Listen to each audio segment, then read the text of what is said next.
Why some people love staying home. Imagine it is Saturday night. People are making plans, messages are popping up, music is playing somewhere, and someone is waiting for a replay. But you are already home. The door is closed, your shoes are off, the light is soft, and your phone is lying silently on the table. And suddenly, you feel your body stop holding itself together.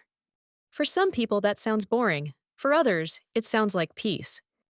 People who love staying home are often misunderstood. They are quickly seen as antisocial, boring, lazy, or afraid. But most of the time, that is not the truth. Many of them are not avoiding life. They are choosing a version of life that feels calmer, more honest, and less exhausting. They do not need constant noise, movement, or people around them to feel alive. Sometimes they feel most alive when nothing is being demanded from them. Some people recharge their energy around others. They go out, meet friends, talk, laugh, experience things, and come home feeling full. Others experience the same situation very differently. Even if the evening was nice, they feel empty afterward. Every conversation, every sound, every expectation, every small social adjustment costs them energy. They may laugh, listen, and be friendly, but inside, they are waiting for the moment when they can finally be alone again. That does not mean they are weak. It means their nervous system processes the world more deeply. A crowded room can feel like too much information at once. Voices, faces, body language, moods, unspoken tension. All of it gets absorbed. And at some point, it is simply enough. Then home is not just a place. Home is recovery. When a person who loves staying home closes the door behind them, something specific often happens. Their shoulders drop. Their breathing becomes calmer. Their face relaxes. They no longer have to think about how they appear. They no longer have to explain why they are quiet. They no longer have to be interesting, funny, available, or strong. They are allowed to simply exist. And for some people, that is priceless. Home gives them control. They can decide how loud it is, how bright it is, how fast the day continues, whether they want to speak or stay silent. Outside, many things are unpredictable. Plans change, people ask questions, rooms become too loud. Someone expects energy when they are already tired inside. This is especially important for sensitive, thoughtful, or emotionally intense people. They often notice things others overlook. A shift in tone, a short pause, the mood in a room, a look that does not match the words. They absorb a lot, even when they say very little. That is why, after social situations, they are not only tired from what happened, but also from everything they felt. But home is not only a place of retreat. For many people, it is also the place where their inner world comes alive. Some people need constant distraction because silence makes them nervous. Others bloom in that silence.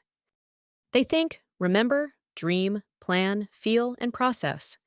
A quiet room does not feel empty to them. It feels open. That is why they can spend hours alone without feeling lonely. They read, write, cook, watch a movie, listen to music, clean their space, or simply sit and let their thoughts wander. From the outside, it may look like doing nothing, but inside, a lot is happening. They are organizing themselves, understanding themselves, healing, creating. Their life may look quiet, but it is not empty. The world often acts as if life only counts when it is visible. If you are outside, posting, laughing, traveling, partying, and surrounded by people, then it looks like you are living. But people who love staying home remind us that not every important moment needs an audience. Some of the most beautiful things happen quietly. Some changes happen in rooms no one ever sees. That is why it is so unfair to call them boring. Many people who love staying home have depth. They do not want 10 shallow conversations. They want one real one.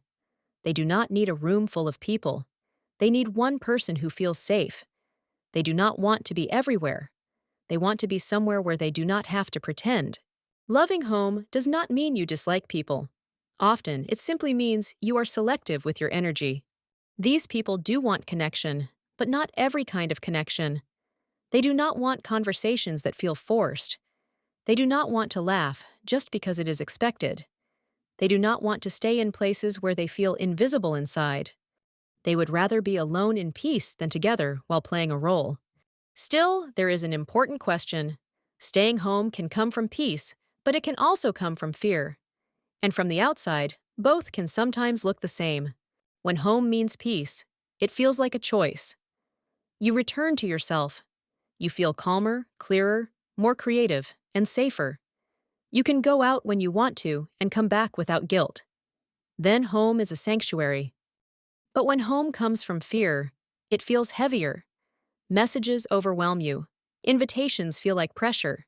You may want connection, but avoid it because the outside world feels like too much. Then home can slowly become both protection and a cage. And even then, you do not have to judge yourself.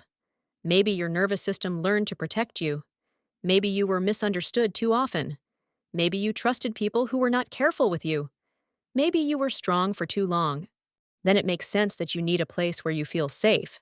It is the ability to protect your energy without closing your heart. It is understanding the difference between rest and isolation. They know that being busy does not automatically mean being happy. They know that constant movement is not always progress. And they know that a life does not have to look exciting to be meaningful. They find happiness in small rituals, in a cup of coffee in the morning, in a blanket on the couch, in a familiar room, in a slow evening without pressure.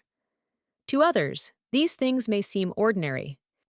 They simply do not give their energy to everyone. If they let someone into their world, it means something. So if you are someone who loves staying home, maybe you have wondered if something is wrong with you. Maybe you have felt guilty because you were relieved when plans got canceled. But there is nothing wrong with loving peace. There is nothing wrong with needing calm. And maybe that is not weakness. Maybe it is self-knowledge.